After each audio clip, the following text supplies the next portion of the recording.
एक हमने दिल्ली से रवाना की। दिल्ली में जो हमारे अधिकारी हैं, यहाँ से विवेक शर्मा भी हमारे साथ गए, और दिल्ली से हमारा जो रेजिडेंट कमिश्नर के अंडर में टीम है, साई मनोहर सहित बाकी लोग वहां से रवाना हुए। लगातार मेरी बीच बीच में चर्चा और बातचीत हो रही थी। माननीय प्रधानमंत्री जी को भी हादसे की खबर मिली, उनने तत्काल राहत राशि की व्यवस्था की। उनका आशीर्वाद मिलता रहा। केंद्रीय गृह मंत्री श्री अमित शाह जी ने भी बचाव के कार्यों की जानकारी ली। रात को लगभग 12 बजे लगातार चर्चा और बातचीत करते हुए हम लोग जॉली ग्रांट एयरपोर्ट पहुंचे। तब तक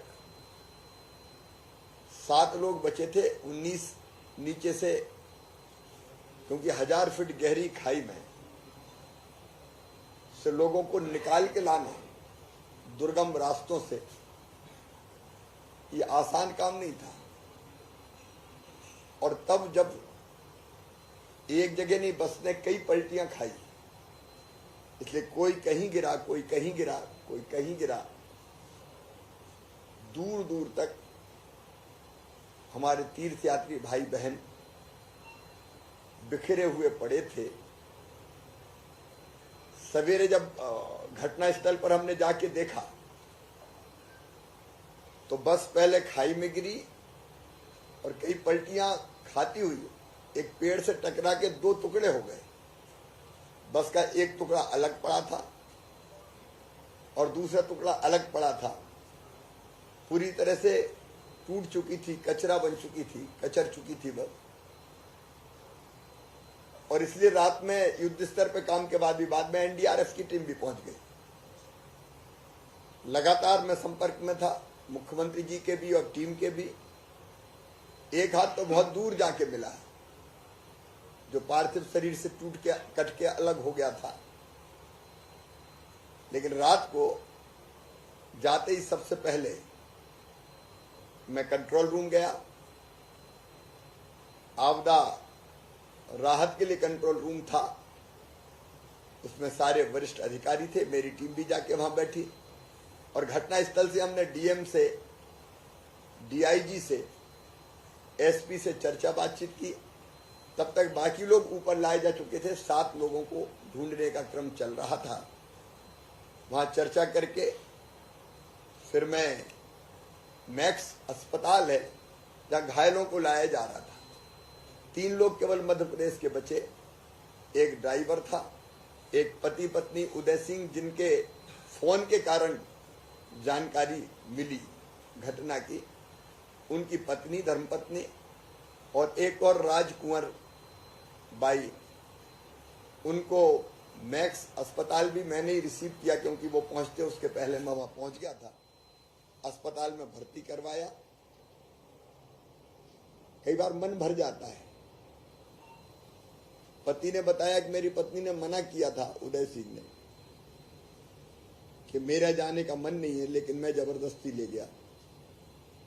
और जो राजकुंवर बाई थी वो बदहवास थी, घायल तो बहुत थी ही। लाशों के बारे में कहती हुई कह रही थी, मेरा बेटा कहां पड़ा है, मेरे बेटे को ढूंढवा दो। तब तक मुझे समाचार मिल चुका था कि बेटा अब इस दुनिया में नहीं है।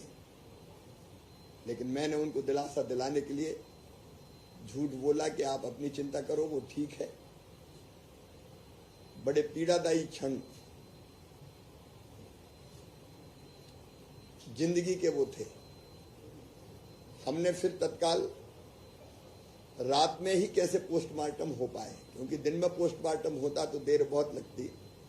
इसलिए हमने आग्रह किया कि पोस्टमार्टम घटना स्थल पर ही, सड़क के पास, रात में ही कर दिया जाए, क्योंकि गर्मी के दिनों में डिकम्पोजिंग का खतरा था। और इसलिए मैं धन्यवाद दूंगा उत्तराखंड की सरकार को।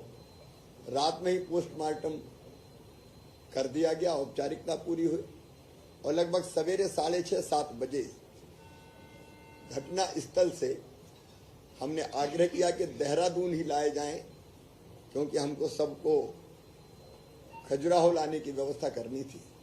रात में ही हमने एयरफोर्स से संपर्क करके ये आग्रह किया कि अगर हम बाय रोड ले जाएंगे तो पार्थिव शरीर बहुत देर में पहुंचेंगे, घर के लोग सब परेशान होंगे, अंतिम संस्कार और टलेगा, दूसरे दिन के लिए जाएगा और सब सुरक्षित पहुंचे। इसलिए जरूरी है कि हम सड़क मार्ग के बजाय हवाई मार्ग से हवाई जहाज के द्वारा हमारे तीर्थयात्री भाई बहनों को लेकर आए। सवेरे मैंने रक्षा मंत्री जी से चर्चा की, हमारा आग्रह स्वीकार हुआ और 1:25 पर एयरफोर्स का विमान जॉली ग्रांट एयरपोर्ट पर उतर गया था। सवेरे 8 बजे मुख्यमंत्री उत्तराखंड और मैं स्वयं, हम दोनों हेलीकॉप्टर से घटना स्थल पर गए और घटना स्थल पर पूरी परिस्थितियों की वहां जानकारियां ली, घटना स्थल देखा और जो मैंने आपको बताया कि बस तो टुकड़े टुकड़े हो गई थी। जो दूसरे बस के यात्री थे वो हमें मिले, वो बस पीछे थी, आगे निकल गई। उन्हें उत्सुकता से देखा भी कोई बस गिर गई, लेकिन उनको पता नहीं था कि हमारे मध्य प्रदेश की बस है। जब वो आगे चले गए काफी, तो बीच में सोचा कि रास्ते में पूछा उनके ड्राइवर ने कि इस नंबर की बस आगे निकली है क्या। जब वो बस आगे नहीं निकली तो उनने फोन लगाना शुरू किए, फोन लगे नहीं, तब उनको शंका हुई कहीं वही बस तो नहीं गिरी। तब वो लोग लौट के वहां वापस आए।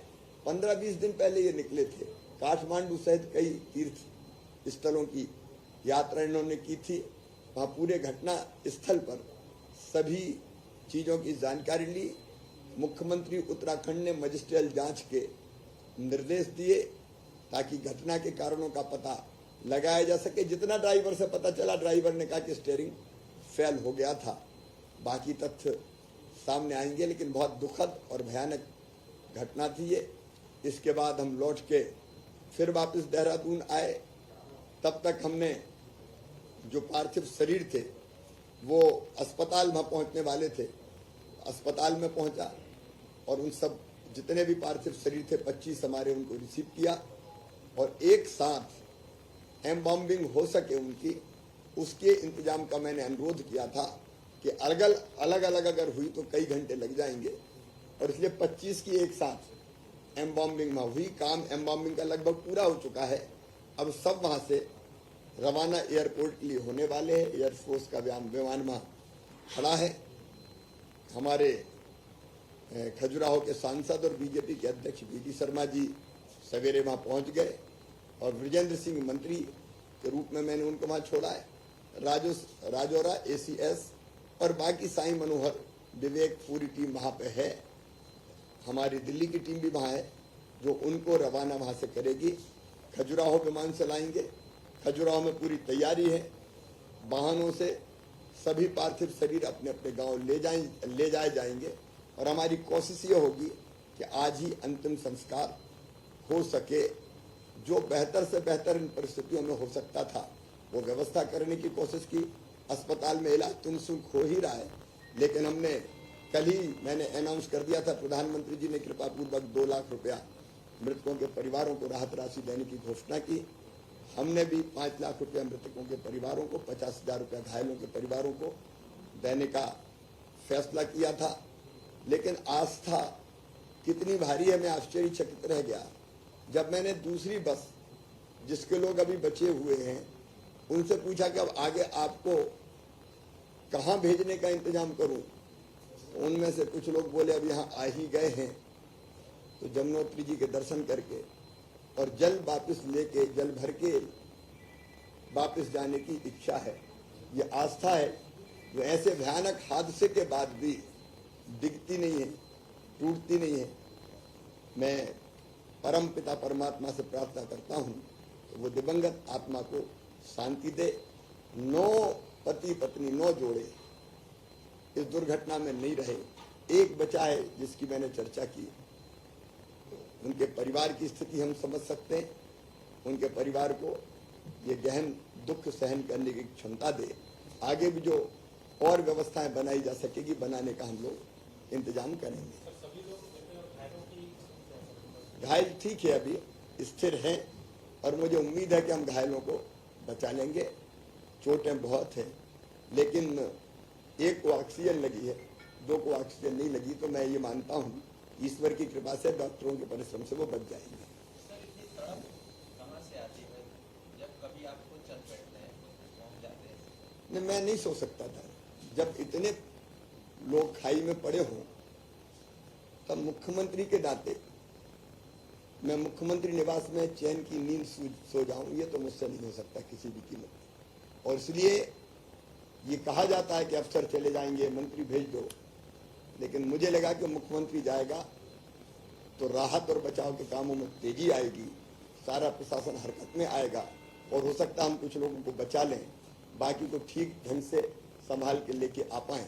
आखिर मध्य प्रदेश अपना परिवार है और अपने परिवार के लोग गहरी खाई में पड़े हों तो हम घर में कैसे सो सकते हैं?